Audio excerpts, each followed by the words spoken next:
Hey guys, இன்னைக்கு நம்ம என்ன பார்க்க போறோம் அப்படின்னா, இப்போ தமிழ்நாடு ஃபுல்லா ரிவிஷன் எக்ஸாம்ஸ் வந்து நடந்துட்டு இருக்கு இல்லைங்களா? அதுல ஃபர்ஸ்ட் டிவிஷன் எக்ஸாம்ல பிசிக்ஸ் தான் பார்க்க போறோம்.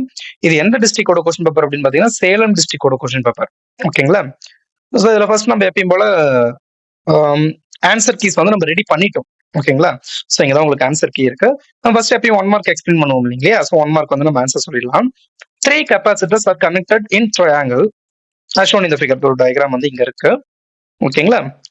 the equivalent capacitance between the point A and C. இப்போ இங்க சிங்கிற பாயிண்ட் இருக்கு, இங்க ஏங்கிற பாயிண்ட்டுக்கும் சிங்கிற பாயிண்ட்டுக்கும் இடையில இருக்கக்கூடிய ஈக்குவலன்ட் கெப்பாசிட்டன்ஸ் என்னவா இருக்கும் அப்படின்னா 2 மைக்ரோஃபாரட் தான். ஓகே, அடுத்து in a large building there are 15 bulbs of 40 watt, 5 bulbs of 100 watt, 5 fans of 80 watts and one heater of 1 kilowatt are connected. The voltage of electric main is 220 voltage current வந்து அங்க pass ஆகுது. ஓகேங்களா? The minimum capacity of the main fuse of the building will be இது என்னதுன்னா 12 ampere தான். Okay, a circular coil of radius 5 centimeter and 50 tons carries a current of 3 ampere. The magnetic dipole moment of the coil is 1.2 ampere meter power minus 2.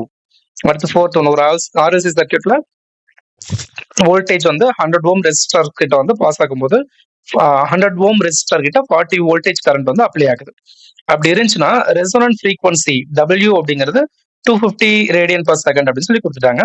அதே மாதிரி sis value வந்து பாத்தீங்கன்னா 4 microfarad அப்படின்ட்டாங்க. அப்படின்னா அந்த எல் வழியா நமக்கு எவ்வளவு வோல்டேஜ் வந்து பாஸ் ஆகும் கேட்கறாங்க. அது வந்து பாத்தீங்கன்னா 400 voltage. For fifth one V is equal to VI அப்படின்னு சொல்லி கொடுத்துட்டாங்க. அதுக்கப்புறம் பிளஸ் ஒய் ஆக்சிஸ்ல வந்து எனக்கு இஎமோட வேவ், அதாவது எலக்ட்ரிக் மேக்னெட்டோட வேவ் வந்து இருக்கு அப்படிங்கிறப்போ மேக்னெட்டிக் ஃபீல்டு எனக்கு வந்து எந்த டைரக்ஷன்ல இருக்கும் அப்படின்னு பாத்தீங்கன்னா பிளஸ் தட் டைரக்ஷன்ல இருக்கும். அதுக்கப்புறம் ray of light travelling in transparent medium of refractive index n falls on a surface separating the medium from air at an angle of incident 45 degree.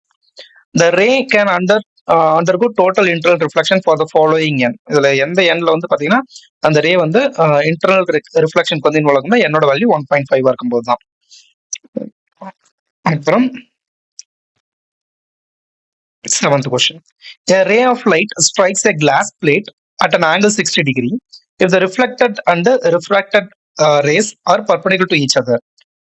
The refractive index of the glass ஓட refractive index வந்து பாத்தீங்கன்னா √3. A photoelectric emission, a radiation whose frequency is 2 times threshold frequency of a certain metal, is incident on the metal. The maximum capacity, the maximum possible velocity of the emitted electron will be root of 6 h v0 divided by m. A radioactive nuclei emits 2 alpha and 2 positron.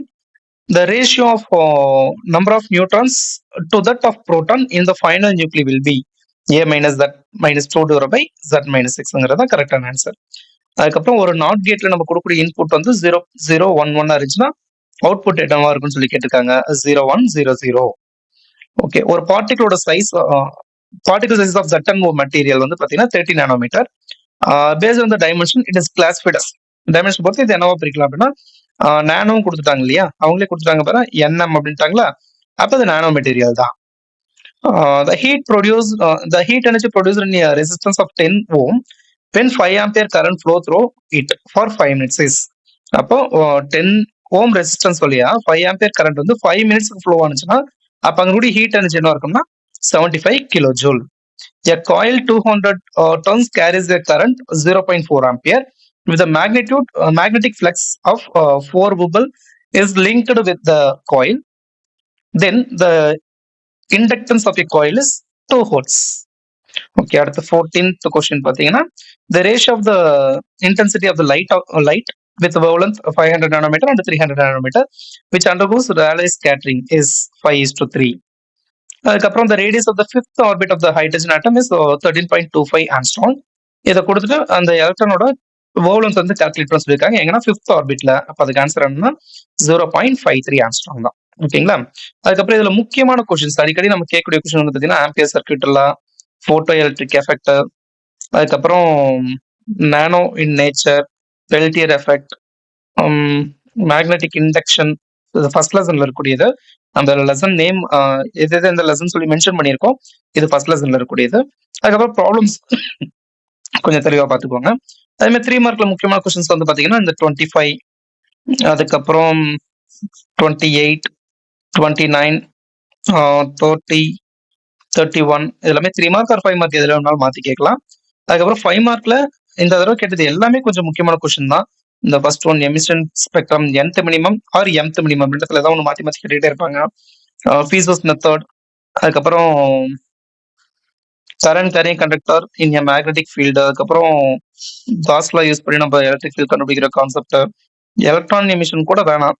அதுக்கப்புறம் ஓம்ஸ்லா, transistor functions as ஸ்விட்ச், அதுக்கப்புறம் AC and nuclear reactor. இது எல்லாமே முக்கியமான questions தான். ஓகேங்களா? So இப்போ 1 mark answer பார்த்துட்டோம். எது எது முக்கியமான கொஸ்டின் பார்த்துட்டோம் இல்லையா? நான் இப்போ என்ன பண்ணியிருக்கேன்னா, உங்களுக்கு எல்லா ஆன்சர்ஸையும் ஆஃப் வேலிக்கு நம்ம ரெடி பண்ண மாதிரியே இந்த ரிவிஷன் எக்ஸாம்க்கும் நம்ம எல்லா கொஸ்டின்ஸுக்குமான ஆன்சர்ஸ் வந்து கொடுத்துட்டோம், ப்ராப்ளம்ஸ் முத கொண்டு. காரணம் என்ன அப்படின்னு பார்த்தீங்கன்னா, பப்ளிக் எக்ஸாம் நெருங்கிக்கிட்டே இருக்கு இல்லைங்களா? ஸோ அப்போ நம்ம ஒவ்வொரு கொஸ்டின் பேப்பரையும் எடுத்துட்டு ஆன்சர் எங்க இருக்குன்னு தேடி கண்டுபிடிச்சிட்டு இருக்க முடியாது. ஸோ நம்ம ஆன்சர் கேட்கறது உங்களுக்கு யூஸ்ஃபுல்லா இருக்கும். ஏன்னா நம்ம பப்ளிக் எக்ஸாம் போறப்போ இந்த எல்லா கொஸ்டின் பேப்பர்ஸையும் ஒரு தடவை நம்ம ரிவைஸ் பண்ணிட்டு போனோம் அப்படின்னா நமக்கு ரொம்ப யூஸ்ஃபுல்லா இருக்கும். ஸோ அதுக்காக தான் உடனுக்குடனே நம்ம வந்து ரெடி பண்ணி போட்டுக்கிட்டே இருக்கோம். ஓகேங்களா? ஸோ இந்த ஆன்சர் கீஸ் வந்து நீங்க டவுன்லோட் பண்ணிட்டு எப்பயும் போல வச்சு படிக்க ஆரம்பிச்சிருங்க. ஆஃப்டர் ரிவிஷன் எக்ஸாம் இந்த பொங்கல் லீவ் வரும். இந்த பொங்கல் லீவ்ல எல்லாம் கொஞ்சம் உட்காந்து படிக்க ஆரம்பிச்சிருங்க. அப்பதான் நமக்கு பப்ளிக் எக்ஸாம் கொஞ்சம் ஈஸியா இருக்கும். ஓகேங்களா? ஆல்ரெடி நம்ம ஸ்டடி பிளான் அப்ளை பண்ணியிருக்கோம். அந்த ஸ்டடி பிளான் படி கொஞ்சம் படிக்க பாருங்க. உங்களுக்கு ஈஸியா சிலபஸ் வந்து முடிக்க முடியும். ஓகேங்களா? சரி, இந்த வீடியோ உங்களுக்கு பிடிச்சிருக்குன்னு நினைக்கிறேன். இதே மாதிரி அடுத்தடுத்த ஆன்சர் கீஸ் வந்து உங்களுக்கு வேணும், அடுத்தடுத்த சப்ஜெக்டோட ஆன்சர் கீஸ் வந்து உங்களுக்கு வேணும் அப்படின்னா மறக்காம நம்ம சேனலை வந்து சப்ஸ்கிரைப் பண்ணிக்கோங்க. முடிஞ்ச அளவுக்கு உங்க ஃப்ரெண்ட்ஸ் எல்லாத்துக்குமே ஷேர் பண்ணுங்க. ஏன்னா அவங்களுக்குமே தேவைப்படும் இல்லையா? அவங்களையுமே சப்ஸ்கிரைப் பண்ண சொல்லிக்கோங்க. ஓகேங்களா?